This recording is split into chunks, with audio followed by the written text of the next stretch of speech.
Today, we're going to be talking about The Good Doctor and Marvel's The Inhumans, so stay tuned.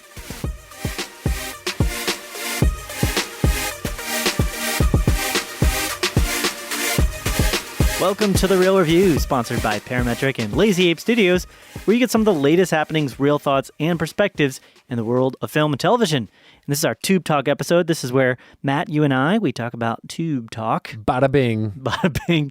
You were storing that bada bing up. Yes, I was saving it. I couldn't help myself. For just such a moment as this. Yes. Well, I appreciate you sharing. Yeah. Hey, welcome. Hey, it's good to see you, Joel. It's good to see you too. How are you doing? Doing well, man. That's good. I've actually been having really bad, too much info, sinus issues recently. So, too much info. Nobody cares. Moving on. I know this guy who says, I'm pretty sure he knows he's saying it, but he always says, that's too much TMI. Too much TMI. I really want to start doing a thing where I say too much info and it's not too much info at all. Yeah. Just because this might be too much information right now, but I'm tired. But I am drinking a LaCroix. Exactly. Yeah. People will just be like, that's not too... It's like Michael Scott saying, we need to be here ASAP as possible. Yeah, this is very good. A few good Michael Scott sayings there, I think. Yes. So, awesome. Well, welcome to the podcast, listeners. As I mentioned, this is the podcast where we talk about all things television, talk about a couple shows that Matt and I have had the chance to watch and give our thoughts and perspectives on. And we also have some great ways to get connected to the podcast. We totally do. Matt, would you like to share those? Absolutely, please, I would. Please you can connect with us in the social media universe, starting with facebook.com/Real Review Media, and then Instagram and Twitter @Real Review Media, always posting stuff up on there. Then we have our website, realreviewmedia@gmail.com. Sorry, that's our website, or email. Our website is realreviewmedia.com. And we always post stuff up there, get connected with us. But as far as our email, send us emails and let us know if there's some new shows. We're actually going to be talking about a couple new shows we had a chance to check out this week. Yep. There's a bunch coming, though. There's a bunch.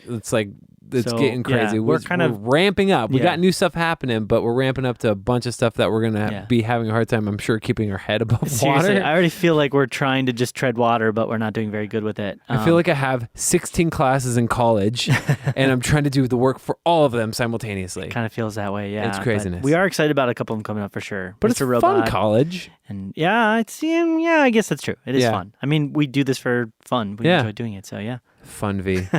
So as Matt mentioned, we're going to be talking about a bunch of shows, but today we're only really going to focus on two. The two shows that we've had a chance to watch are The Good Doctor and Inhumans. Indeed. Marvel's Inhumans. Marvel's Inhumans. Actually, which Marvel's still just shows everywhere, man. Yeah. Just shows popping up left and right. So it's actually getting a little harder to kind of keep track of what's happening with them. Yeah, because all their universes, I don't know if this one's really going to connect into anything with the Marvel have a theory universe. about that, and we can talk about that when we get there, and I think I have a theory. Because this is kind of like X-Men, but not, you know what I mean? It's ish. It's more Alien-esque than X-Men, but we'll talk about that when we get there. So let's start off then with The Good Doctor. Yeah. Yes, this is a show.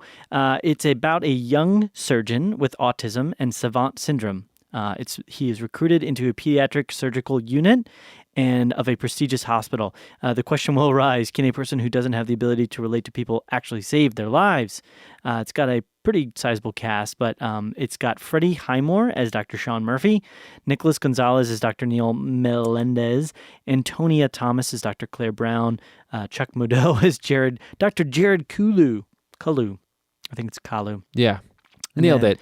Yeah, and there's a bunch of people. Richard Schiff is a great one. Dr. Aaron Glassman, and I don't necessarily want to go in through all the people here. Any other names? I think I should pull out Hill Harper, Dr. Marcus Andrews. Any big things you want to share with this? Like, what were your thoughts? Yeah, I liked it. I thought it was good. I've only seen the first episode thus far, but for a pilot, I thought it was pretty good.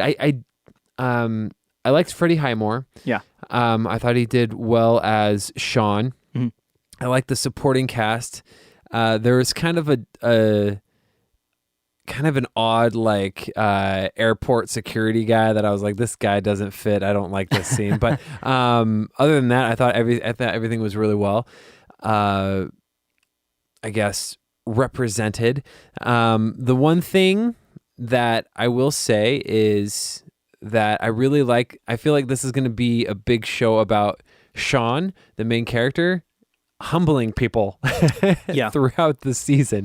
Kind of seems that way. People Yeah. are going to be like, because he has that conversation at the end where he's like, does it help you to be a good doctor if you're arrogant, or whatever. Yeah. And like, even though he's saying it just factually, he's not actually saying it to get under that person's skin. Yeah. He's just saying it because I think he the best perceives example of that was when he's talking to Dr. Claire. Because at first, when they first meet each other, it's under these weird circumstances where he's bringing this patient in. And so she comes in the lunchroom, and it's like later in the episode, she goes to sit down, and she's treating him all nice at this point. And he's like, so when you first met me, you kind of didn't like me, and then you treated me somewhat nicely, and now you're treating me very nicely and interested. Which one is the real you? Yeah. And I was like, ow, that's a burn. And he's not saying it facetiously. And he's not saying it to burn. Yeah. But he's just saying it as a perception and what was perceived. And I like that aspect of it. Yeah, and I think it's Dr. Neal. Is it Dr. Neal? He basically calls him out on being, a pompous guy. Right. And says, like, you're pretty big-headed. So And does that help you? I got, me being the emotional one, I got teary-eyed towards the end. Couldn't help it. I think it was mainly the backstory and kind of the flashbacks that we had a little bit and kind of how that came full circle at the very end. Yeah. So that part, it hit emotionally. I do think they overplayed the music on the emotional side of it, though. Right. I think that's the biggest critique I'm hearing of this one. It's getting good reviews for viewers, for like everyday kind of viewers. Right. It's on ABC. But as far as critics go and critic wars, and it's only gotten maybe 19 reviews right now on Tomato Meter, so it's maybe not a huge majority of views, but it's at like 37%. Yeah. The big thing that everybody's saying, which it's like a 5.6 out of 10, so that's a more average rating, but it's saying that it's a little bit heavy-handed. And kind of emotionally manipulative at times. The music and just the how melodramatic it is, and they're kind of forcing the emotions on you a little bit. So I kind of wish, because it felt I think if they had played this out slower with the whole story of how he ended up wanting to become a doctor. There was flashbacks in the first 2 minutes of the show. Right, and it's like, boom, this happens. Boom, it's like, boom, we're leaving our parents. Boom, my brother dies. It was like so quick-handed, and it's like, give me time to connect with them as his brother and connect with them what it means that they've run away. Right. It was so fast. It was really fast. I really wish they'd given more time to let that breathe out throughout the whole season. And I understand why they didn't do it. I mean, they wanted to hit that home, that emotional because note they could have still stated the fact that his brother died, and Right. that was what really incentivized him in a sense to become a doctor. They didn't have to show you how it went down, because at that point it all felt a little random. Yeah. It was like, what? He's dead now? You've heard him like 3 times, and he's like, he's already dead. Super sad. Yeah, I mean, it was sad though. So, and I'm not saying that it was bad, it just wasn't earned. And I wish they had spent a little bit more time earning Here's it. the thing. So many of the shows that I like, with the exception of some of the better ones out there, like a Breaking Bad, like that, a lot of the good ones will improve. Yeah. Even with like House, for example. And I bring that up because one of the promotional materials for the show is it's from the creators of House. Yep. And House was excellent. I loved House. Yeah. Mainly because of Hugh Laurie and his character. Mm-hmm. But the biggest thing with this is if they can improve upon some of the nitpicky things that they're getting some feedback on, which shows have the luxury of doing, which movies don't, So I think that they can kind of steer it maybe towards some of that heavy-handedness that we're feeling a little bit. Yeah. But overall, I liked it. I agree. Yeah. Overall, I did like it too. I think Highmore did a great acting job. Yeah. You can definitely tell the writers know the things when it comes to medical terminology. I mean, they could be making stuff up. I don't even know it, but they definitely seem to know their stuff. I do like the little the artistic flair that they do when you can see like the drawings of inside of what Freddie Highmore is actually thinking about. Yeah, I thought that was cool. I kind of like seeing that, and that's a way to give you exposition without saying everything too. Right. And you're like, oh, okay, he's doing things right now. Okay, this is okay, and then he says it, but it's kind of a cool visual. Yeah, it's a cool visual style. Yeah, and it makes it distinct. I mean, they added a couple little flares like that, like when he's first walking. Yeah, the path that he's walking. Yeah, I thought that was pretty neat too. Yeah. I will say I didn't. Beyond him as a character and maybe Richard Schiff's character, Dr. Aaron, there wasn't anybody that I necessarily super well connected with. Yeah. So I'm kind of just like, well, hopefully those two are important to the script, because right now there's just not a lot of other people I'm like, yeah, I really want to see you being successful. So, but we'll see. I was connected to the bunny, but you know. That was so horrible. They had a slow motion bunny getting slammed against a wall. I was like, are you not going to talk about this, guys? We just had a bunny get murdered. It was horrible. I thought he was going to do that. I'm glad they didn't go down that route, but I thought they were going to do a thing where that was like the moment that he wanted to be a doctor. Or, the bunny. Or it showed his aptitude at it. Like he was going to come up to the bunny and like heal it. You know, like if I just mend the bunny's ribs or something, you know, like I thought he was going to do like CB or something. I thought that's what was going to happen. I'm glad they didn't go that route either. Me too, sounds terrible. Because that would have been really cheesy. You know, like he gets 2 cotton swabs and he creates like through the battery a little shocker and he shocks the bunny's heart and like MacGyver's it. Exactly. Yeah, creates a robo bunny. Oh, what would you rank this out of 10? Sounds more like a Rick and Morty type thing. It actually. does. So, out of a scale 1 to 10, I would probably put this at like an 8. Okay, yeah, I give it 8.5. Okay. Yeah, that's good. I think the heavy-handedness was a bit. The more I thought about it, the more I kind of like just didn't like it too much. Yeah. But I am encouraged by it. It did, and not encouraged, but I mean I'm encouraged to keep watching it. Yeah, and give it more of a shot. Cool. Awesome. So then let's talk about the next big release we had a chance to watch, which this one's getting a little bit more feedback. Oh, and Joel, you love this show so much. No, I don't. Yes, you love it. Matt, you can't speak for me. Okay. Especially not about this. I'm just kidding. This is Marvel's Inhumans, and the show itself is quite inhuman. Yes, it is. Inhuman to watch. I'm just kidding. Inhuman. So an isolated community of superhumans fight to protect themselves. The creator is Scott Buck. It's got a fairly large cast. I'll mention a few of the most major names. Anson Mount as Black Bolt, which that's not really a good name for what his power is, but whatever. Yeah. Ian Rowan as Maximus, who basically doesn't have any powers. Serinda Swan as Medusa, which that's a fitting name. Yep. I actually thought that was fun. It is. M. Iwuakir. How do you pronounce that, man? I don't know. Emma Walker, who as Gorgon, Isabel Cornish as Crystal, which I've never seen her in anything before. Ken Leung as Karnak, which I like him. Yeah, he's good. He's good in this show as well. Yeah. And then Ellen Woglom as Luis, I should say. There's a few other people there, but those are like the big names I'm going to mention. And then you've also got a dog. Lockjaw. Which he's himself. Yeah. He's CG. He's my favorite actor. Yeah, I was really hoping for more Lockjaw. Yeah. I was hoping to get a sense of his personality. Even though we didn't get a sense of his personality, I liked him. He was the best character for me. Anytime he was on screen, I was like, oh, Lockjaw's here. Okay, cool. He's just going to show up and teleport and just kind of like walk around like it's nobody's business. He's kind of an idiot, though. Yeah. I mean, I guess a bulldog generally is known as for being pretty stupid, but I mean, he just pretty much like does whatever he's told, and then at some point he gets, put to sleep. Yeah, he gets tricked. Not killed. Not killed. Sorry. Not killed. No spoilers. But he's like, okay, going to sleep now, and then just passes out. So he's kind of like, at this point, he's almost feeling like that Deus Ex Machina, Deus Ex Dagina card. Yeah. And he's very quickly left on the wayside because he would just kind of unravel the entire plot if he was awake. I want to see him wreck shop. Like if I continue to watch a show, I want to see him have a scene where like maybe Black Bolt's in trouble. Yeah. And, like he just shows up and just like takes out like a legion of dudes or cars or something. That would be cool, but I don't know if they're going to give him like that attitude. I feel like his really only power right now is he just teleports. That's why it would be so cool. Yeah. You get a chance of, he's cool, but then like if you really make him mad, I guess. Like, I don't know. That'd be cool to see. But they could have just literally told him to teleport Maximus into like the void, and then that's it. The end. Then done with Maximus. No more problem. So. Yeah, the actual show. The show so far, I mean, it's kind of like they're calling it 2 episodes, the main one. So it's not that good. Sorry, just throwing that out there. I'm drinking. I almost did a spit take. It's not that good. I was like, they're trying to accomplish, especially in the first 2 episodes, they try to accomplish way too much. Something like that you have like a show that's critically acclaimed, like a Game of Thrones. Yeah. Takes an entire season to set up a mutiny. This is trying to accomplish in the first 45 minutes. Yeah, the first hour and 22 minutes of the show is like the first premiere. It's like a 2-part episode type thing. Yeah. And they're trying to accomplish something that can really technically only be pulled off over a 10-episode arc. Agreed. And I will agree with that. I'm not trying to interrupt, but I will also say that this felt like it could have been 15 minutes of content. The way that the amount of information that they actually gave you in this first little part was so minimal. It really made no sense to me what they were.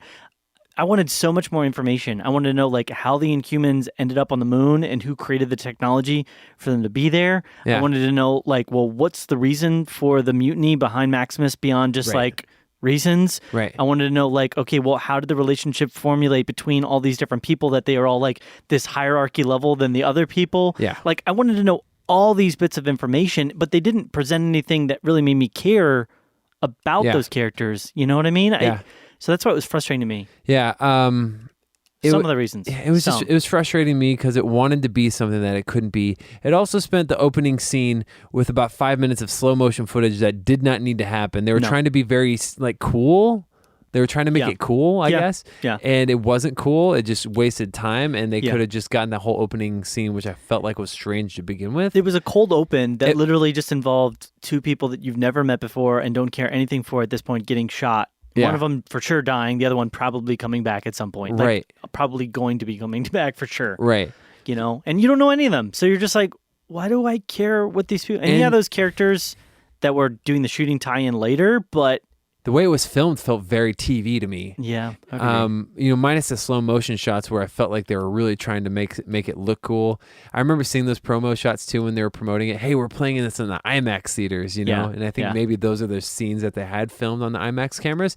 But it felt TV. It felt so like an episode of an early episode of like Legends of Tomorrow or something. I don't know. And it was so weird to me the way that they presented that like humans are on Earth are bad, evil creatures, but then they almost immediately, as soon as they get on Earth, start like working their way into the human community and are already like connecting with people and becoming with friends. You know, Gorgon's character is already like hanging out with these surfer guys. Yeah. It's like, so what's your real problem here? Like, I get the whole X-Men thing of like, well, they're just not going to understand us and they're going to want to kill us. But the only people that have tried to kill you so far, really, have been your own people. Yeah. Because Maximus is the one that hired the goons to kill off their people. So it's like, it's just this weird dichotomy. It's like at least the X-Men, they had a realistic threat with the human government. Right. You know? So I don't know. There just wasn't a lot for me to latch onto. There was really no character that really felt like it was good. There was a lot of overly emotional moments that I didn't care enough about the characters yet to really care about, like the whole shaving head scene of Medusa. Yeah. I don't get why that was so intense and serious. It was like okay, so there's so many things that I was like, this is trying to be Game of Thrones. They're trying to have, so first of all, they even cast Ewan, I don't know how to say his last name, Ruan, as the Ramsey. like evil dude. Yeah, they cast Ramsey as him, and he's he's trying to have this almost like Cersei moment where she like takes over the empire, you know, at the end of season 6 kind of a thing.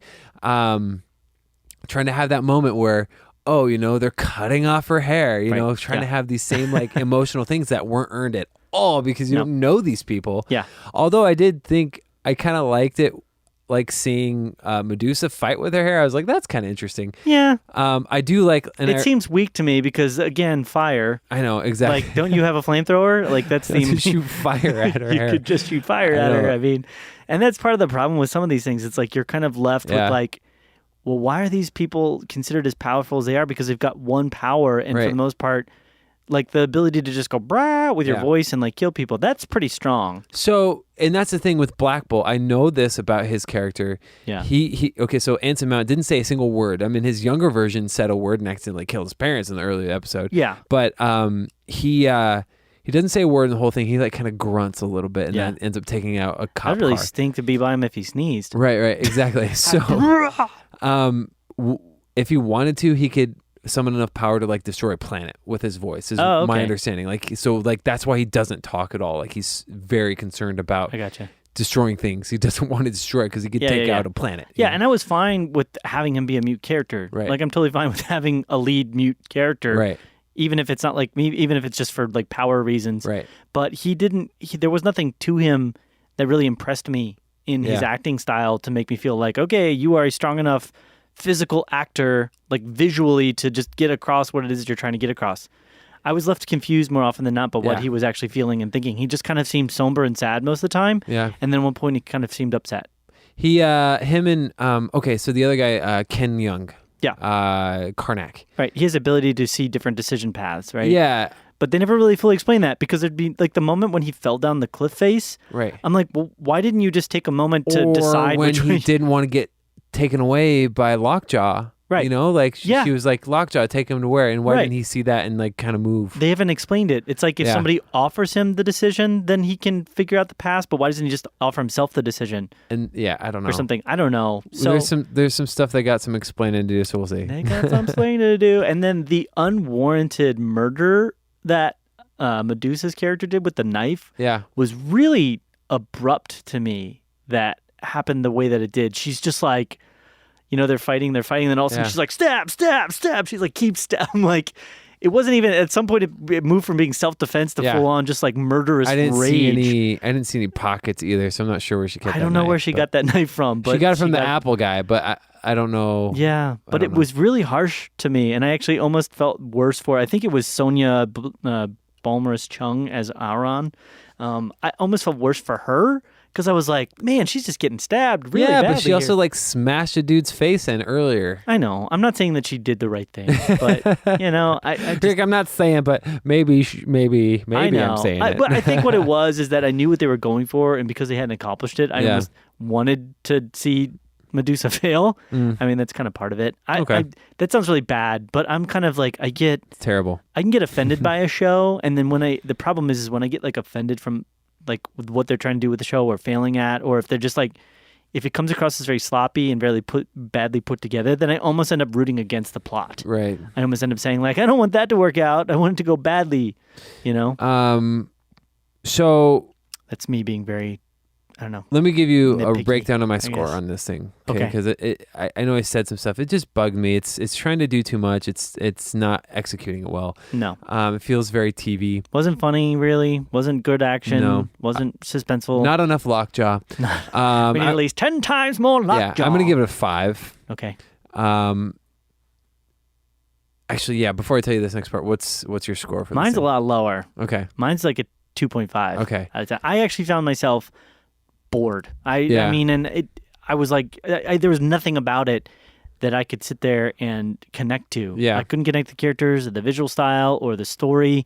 I was literally just sitting there kind of trying to pay attention, but absentmindedly almost taking notes of the things I needed to do. You were throughout the day. watching Wind River. Yeah, I was like, why is simultaneously. this a 1 hour and 22-minute long premiere? Yeah. It's like, you're not giving me the whole scene of like the transformative type thing. Like, they didn't even explain that really. It's just like they go in a Something phone Genesis, booth. right? Yeah, they go in a phone booth and then they use a magic crystal and they get like a power maybe. And it Yeah. was so like, you could tell it was just like a smoke machine that they had pumping smoke into like a phone booth. Okay, you're right. I'll give it a 4.5 because that was there pretty you go. bad. Okay. Yeah, I mean, when you really break it down, and there's like, she has butterfly wings. So- and they're like, ooh, she's a flyer. Wow. It's I like, think okay. I think Marvel has a plan to save this show because I think it's getting panned kind of across the board. Yeah. And this is what I was mentioning. It's getting earlier. really heavy. So yeah, Rotten Tomatoes has it. I will say 6% with critics, So 51 with viewers. right. So here's the thing with it. Agents of Shield didn't do very well first season, but has gotten progressively better and Yeah. kind of stalled out recently. What I think the thing is, what's going to happen is I think they're going to make it a point to cross Shield over with this because the Inhumans are talked about in Shield. Yeah. And I haven't watched Shield, so that actually makes sense. That I wouldn't know So about that. I think that what's going to do, I think they're going to cross it over and help that bolster the ratings because the Agents of S.H.I.E.L.D. is doing better yeah, than Inhumans is currently. And what happened recently, and this hasn't happened before, is Disney owns ABC, and ABC was going to cancel Agents of S.H.I.E.L.D., and Disney came in like CEO executive decision, don't cancel S.H.I.E.L.D. yeah. And so I think they're going to use that as a way to kind of help bring along Inhumans. I think And- that's pretty lofty thinking. Yeah. To me, it's like if you take one pile of garbage and you mix it with another pile of garbage, it doesn't make Agents both of piles of S.H.I.E.L.D. garbage isn't a awesome. pile of garbage, though. I know. I'm just saying, like, if I don't know, It's not great, I but haven't seen yeah. it. I haven't seen it, so I'm not attacking all the Yeah. Agent of S.H.I.E.L.D. fans out there. I'm not attacking it. I'm just saying that, like, that doesn't necessitate that it's going to make both of them better. Because if Right. one sucks, that doesn't mean that just putting the two of them together is going to, go amazing gangbusters. Arrow is a good example. Yeah. You know what I mean? I never watched Arrow, but when they did Flash cameos during or when they did cameos from other shows on Flash, I Yeah. should say, because I have been watching Flash. Yeah. I never felt like, wow, Flash is suddenly doing amazing because they've got this crossover Yeah. of like Supergirl or blah. I you know? actually only started watching Arrow because the Flash crossed over and I was like, oh, I gotta watch that episode. Yeah, but I mean, I was like, I would have watched Flash no matter what because I think Flash is a cool character. You know what I mean? And I have no interest really in Arrow, and I just haven't watched it yet It's because I'm hard. so far behind at this point. Yeah. So I need to catch up though. Arrow's coming out soon. Yeah, it is coming out soon. But anyways, that's it. 4.5 and a 2.5. Is that what you said? 2? Yeah, 2.5? 2.5, I believe. Okay. Or was it 2? I don't remember at this point. I don't even want to talk about it doesn't anymore. even matter, guys. Yeah. I'm not. Okay, yeah. Cool. So then we'll go ahead and wrap things up on the podcast. Yeah. Some great ways to get connected. RealReviewMedia.com. Check us out there on our website. We've also got Facebook, which is facebook.com/RealReviewMedia. We've also got Instagram, Twitter. Both are at RealReviewMedia, and we'd love to hear your thoughts, perspectives on either of these shows, and maybe some thoughts on some shows that are coming out that you're really excited for. You're going to want to check out. You want us to check out. We would love to hear that at our email, which is realreviewmedia@gmail.com. Yeah. Awesome. Anything else, Matt? Oh, yeah. What's that? Sorry, the Marvel show, The Gifted, is airing tonight, so hopefully we'll be able to review that for next week. Yes. Yes. Going to try and check that out as well. So, cool. All right. Well, then, I guess then it's been real. It's been real.